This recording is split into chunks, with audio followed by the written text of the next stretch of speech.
Sie weigern sich wohl, ihre Papiere zu zeigen. Sie stehen unter Arrest. Is it just me, or is it just very suspicious that all these governments and private companies have decided to roll out all these so-called online safety acts and age verifications right at the same time?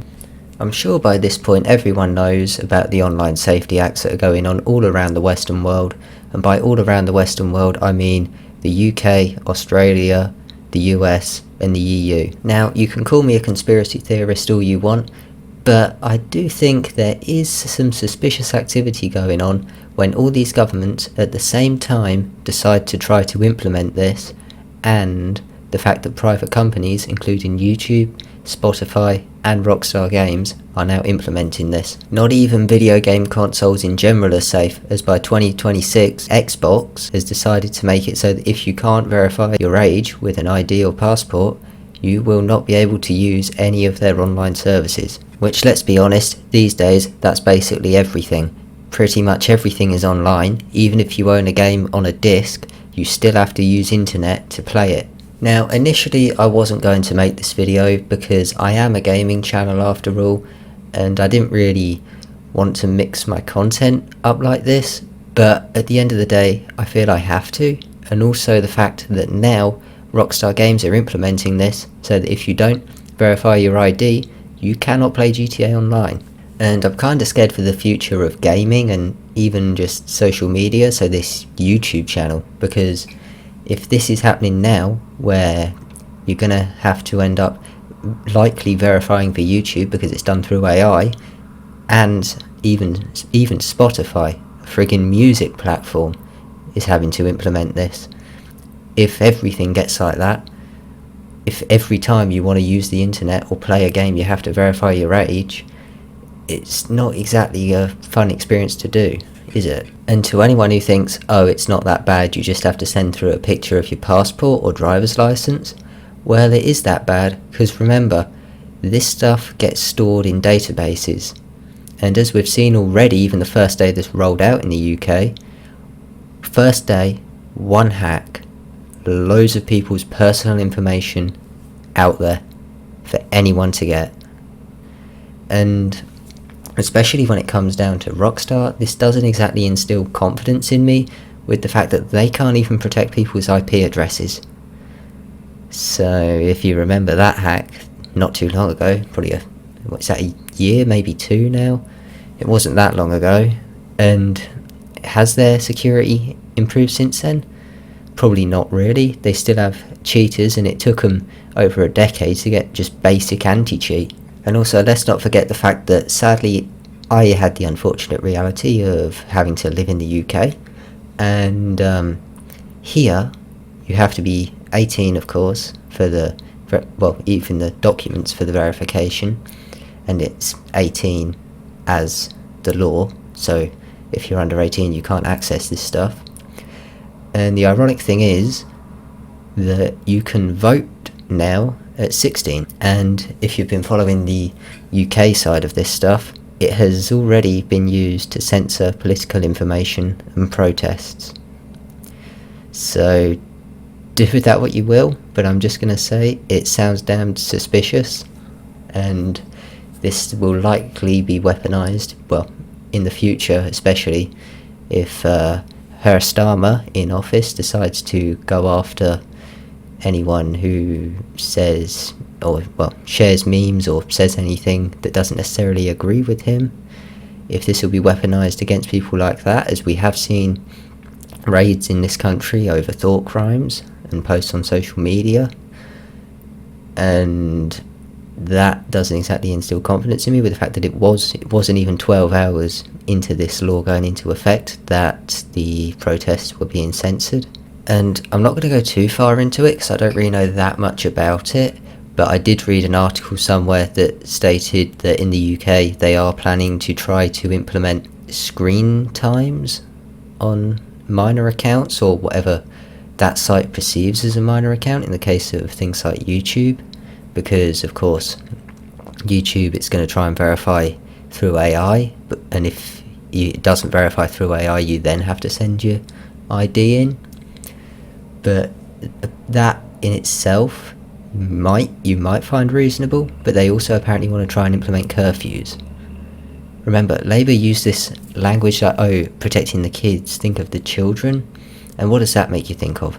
Like, what, we've got 8-year-olds running around at midnight? No. Remember, this is like 16, 17-year-olds, not children. And the way I view it for the UK side of things is it's 16 in the UK and you're, well, basically an adult.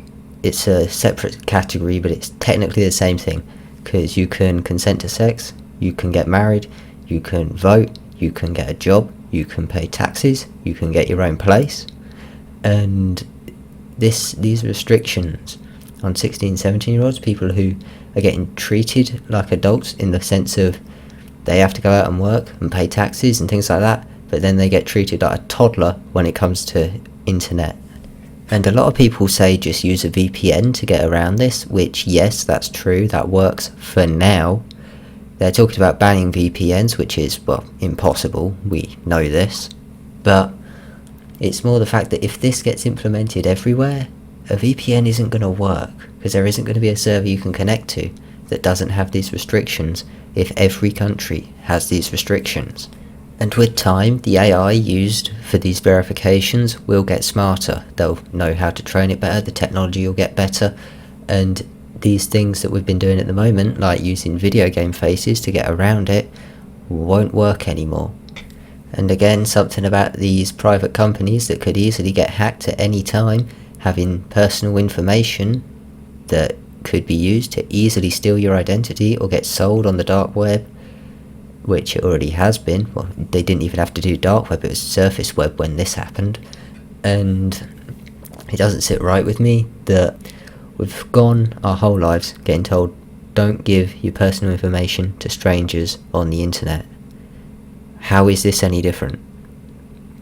You go online, you give your information to some random sketchy site because you want to go on there to view a protest or have a wank or whatever it is you're doing, and you have to give this information to that site and trust that they don't sell it themselves or get hacked. That just doesn't sit right with me.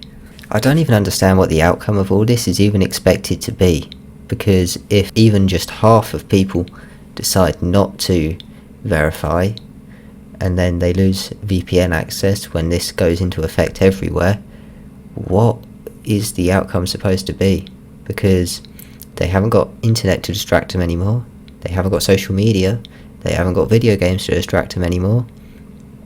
At that point, when people then realise how dystopian all this crap is, what happens then? A lot of protests and a lot of riots. Now, I've seen a lot of people say that, oh, even those just saying that they won't verify will end up having to, because of course you use the internet for everything these days, you kind of have to. And I disagree, because again, I wouldn't trust these companies with information like that. So would everyone else? I don't know. I think it will definitely be split down the middle. There'll be some that will fold and some that don't. And those that don't, well, this has got to stop somehow. I'm not encouraging anything, but I do think there is definitely going to be some sort of unrest around this, whether it's protests or something worse, which I hope it's not going to come to that. But at the end of the day, if it has to, it has to, because this dystopian crap, these governments can just not keep getting away with this. Of course, riots I don't wish for, but at the end of the day, a lot of these protests, at least coming at this from a UK perspective, are just getting ignored.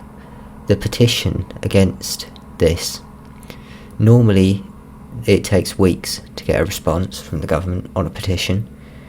It only took a couple of days on this one. It needs to have 100,000 signatures to get the government to debate it, and in this time frame it got 350,000, and the government basically just said no. That is basically what they said. So it just goes to show that other people's viewpoints are going completely unheard. It is basically proving that it is what they say goes and no one else gets a say in it, and the majority in that don't get a say in it. And again, that just doesn't sit right with me, and I do feel like there is going to be a boiling point at some point. There has to be. I'm just being realistic about this. And to add insult to injury, if you've seen the clips of Starmer with Trump in Scotland on that meetup that they did, censorship bill came up quite a few times, and all those times Starmer said apparently we've got free speech. But if that's the case, then why are there videos of the protests being censored, and why have we got people quite literally in jail for Twitter posts? And allegedly, I don't have a verified source for this, I found it in someone else's YouTube video, allegedly there are plans with YouTube to make it so that citizen journalism is suppressed and the mainstream media channels get pushed out more. Now, I'm not saying that's true, I'm saying allegedly because I saw it on another YouTube video, but it would not surprise me. Now, I think I've yapped on long enough for this video, but like I say, I do think this is going to be a bad idea that is going to either backfire or it's going to be so successful that we end up in real life 1984. But that's about all I've got for this one. I might make some more videos on topics like this, depends how this video does, because as I say, I'm a gaming channel, I don't really know what I'm going to do. I just feel like this is a video I need to make. I just feel I can't ignore this stuff any longer. So I hope to see you on the next one. Peace out.